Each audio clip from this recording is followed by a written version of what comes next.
Imagine que tu sois sur un skate. Tu roules à vive allure. Malheureusement, au détour d'une ruelle, une plaque de gravillon va te stopper net. Tu dérapes et chutes lourdement. Ton genou est ouvert et saigne abondamment. Un ami te ramène chez toi et tu décides de t'occuper de ta blessure. Deux options. La première, la passer à l'eau et la recouvrir d'un pansement pour éviter de souffrir. Et espérer ne pas avoir d'infection. Ou la seconde, prendre ton courage à deux mains, l'observer, la nettoyer en profondeur et la réparer. Dans la vie, c'est pareil. Et je peux t'assurer que si tu écoutes l'épisode jusqu'à la fin, tu auras envie d'aller rencontrer et soigner tes blessures pour te créer une vie riche, épanouie et pleine de sens. Salut à toi, tu es sur Dépasse-toi et je suis Sylvain Viens. Tous les mardis dès 7h, je te proposerai des idées pour comprendre ton fonctionnement, améliorer tes relations, trouver de la motivation ou encore développer ta confiance en toi. Et tout ça pour t'aider à créer une vie riche, épanouie et pleine de sens. Si tu ne veux rien louper et profiter de tout ce que j'ai à t'offrir, je t'invite à t'abonner à la newsletter sur mon site, sylvainviens.com. Avant de commencer, je voulais remercier Taki-kun qui a décidé d'affronter Suita, sa femme, pour la ceinture du plus beau commentaire. Il a intitulé son avis 5 étoiles « Que de contradictions ». Ne te méprends pas, Sylvain, il s'agit bien d'un avis 5 étoiles pleinement mérité. En effet, je suis admiratif de ta capacité à réconcilier des notions a priori éloignées. Bravo pour ton travail régulier, rigoureux et profond. Tu nous aides à mettre de la lumière sur des mécanismes intérieurs qui se jouent en coulisses, à notre insu. Tu nous guides ensuite pour mieux les comprendre et desserrer leurs emprises sur nos vies. À l'instar de mon épouse, je t'encourage fort à continuer dans cette voie avec ce style qui te caractérise et cette belle sincérité. Merci Taki-kun pour ce superbe commentaire et je vais dire que c'est égalité entre vous deux, vos commentaires étaient tous les deux super beaux. Revenons à notre sujet du jour. Alors pourquoi cet épisode cette semaine ? Jeudi soir, j'ai reçu le message d'une auditrice qui me dit ces mots : « Le shopping me permet de penser ma grande solitude ». Cette phrase est le réflexe qu'ont beaucoup trop de personnes. Elles sont blessées, alors elles décident de cacher leurs blessures ou de faire comme si elles n'existaient pas. Pour que tu comprennes bien, je vais te parler de deux personnes qui se voilent la face et qui tous les jours continuent de penser superficiellement leurs blessures. Mélanie passait samedi sur les grands boulevards parisiens. Dès tôt le matin jusqu'à très tard dans la journée. Elle arpente les rues à la recherche de magasins qui la rempliront de vêtements. Un beau sac, un petit tailleur sexy, un accessoire pour se sentir plus belle. Au-delà du remplissage de sa journée, elle se nourrit des compliments des vendeurs pas tout le temps très honnêtes, qui lui disent que sa robe lui sied à merveille, que ses petits escarpins lui font ressembler à la belle au bois dormant. Quand elle rentre chez elle sur les coups de 19h30, elle n'a pas à utiliser la sonnerie. Personne n'est là pour lui ouvrir la porte. Son appartement est silencieux. C'est quand elle jette tous ses sacs sur son canapé qu'elle se rend compte de son extrême solitude. Et alors, par réflexe, elle se met de la musique pour ne plus entendre ce vide autour d'elle. Certains soirs, elle finit en larmes en se demandant pourquoi personne n'est là, à lui préparer un bon petit plat. Mélanie ne fait plus confiance aux hommes, alors ils lui rendent bien sa croyance. Elle s'est encore fait larguer l'été dernier et elle a décidé de ne plus retenter l'expérience. Elle aurait pu essayer de comprendre pour nettoyer sa blessure, mais elle a décidé de mettre tous les hommes dans le même panier et de ne plus jamais leur faire confiance. Depuis, elle remplit son vide affectif par des achats qui lui font l'effet d'un morceau de chocolat. Sitôt avalé, la dose de dopamine et le plaisir disparaissent.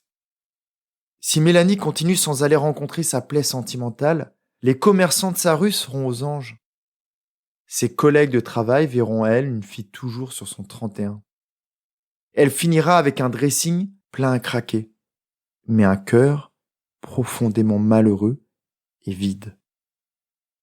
C'est aussi le cas de David. C'est un beau jeune homme intelligent. Si tu le voyais nu à la sortie de sa douche, tu pourrais penser que c'est un Apollon. Et en fait, c'est un peu le cas. Il a deux passions. Le sport pour entretenir ses pectoraux et ses abdominaux et remplir ses journées. Et les sites de rencontres où il multiplie les amours d'un soir ou d'une après-midi pour éviter de voir la vie de ses amis ou plutôt pour éviter de la comparer à la sienne. Tous ont trouvé une âme pour partager leur vie. Tous commencent à avoir des enfants. Lui remplit ses journées de surf sur Mythic ou Tinder et de transpiration dans sa salle de sport, pour éviter de voir qu'il a juste une envie, trouver la femme avec qui il pourra avoir des enfants et se projeter dans une vie épanouie, car il en a profondément envie. Malheureusement, David n'a pas eu un environnement familial sécurisant.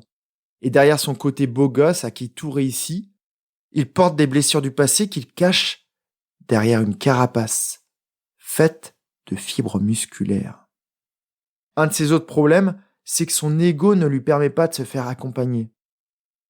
Comme Mélanie et David, quand tu décides de couvrir ta blessure d'un pansement, tu ne la soignes pas. Tu la caches et elle te fait souffrir. Même si elle ne se voit pas, elle est là. Et si jamais tu la touches, tu as mal. Le réflexe de beaucoup est d'essayer de compenser, de faire vraiment comme si le problème n'existait pas. Mais ça ne marche pas. C'est comme toutes ces personnes qui trouvent de l'aide en prenant des comprimés ou en absorbant des produits leur permettant d'oublier ou de s'évader. Si on reprend l'exemple de la chute en skate, c'est simple. Tu déposes ta planche à l'entrée de ton logement.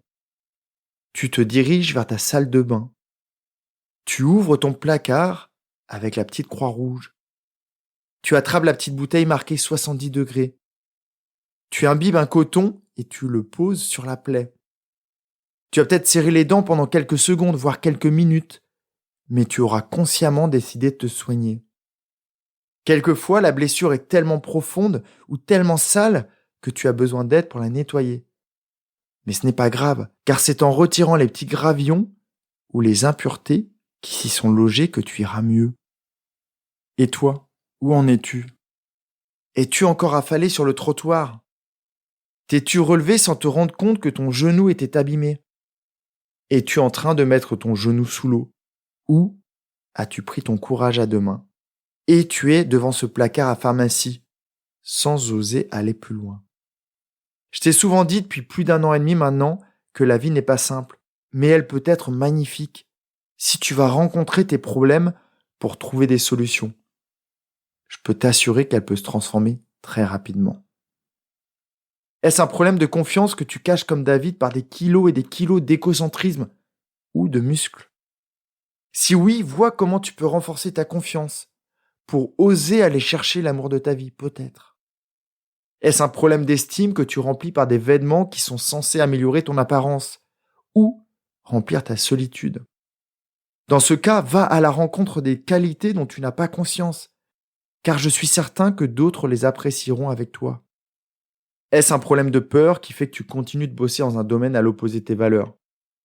Que tu continues de fréquenter des lieux ou des amis qui ne t'aident pas à avancer ? Ou que tu continues d'avoir des comportements qui te déplaisent, mais que tu ne sais pas comment remplacer ? Mais alors comment on fait tout ça ? Si j'étais l'ami ou le coach de Mélanie, nous ne passerions pas des heures à lister quels étaient les comportements de ses professeurs, de ses anciens managers, de ses anciens amoureux.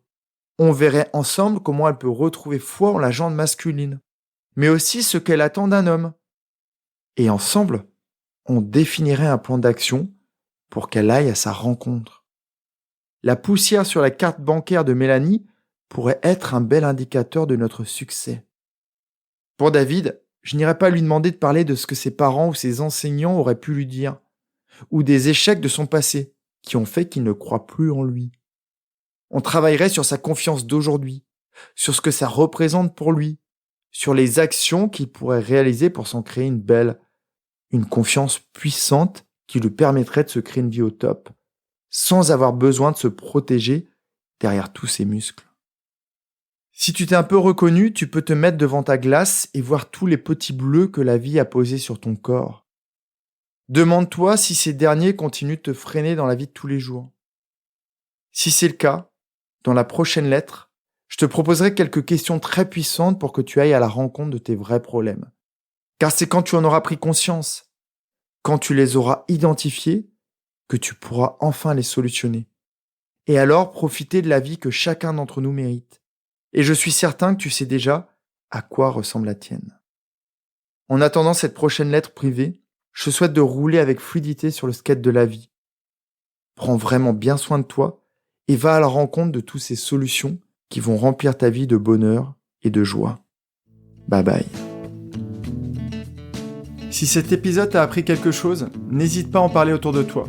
Dis-toi qu'à chaque fois que tu m'aides à le diffuser, tu fais tous les jours un peu plus pour aider tes proches et influencer positivement les gens qui nous entourent. Je te remercie très sincèrement pour ton écoute et je te souhaite vraiment le plus beau pour la suite.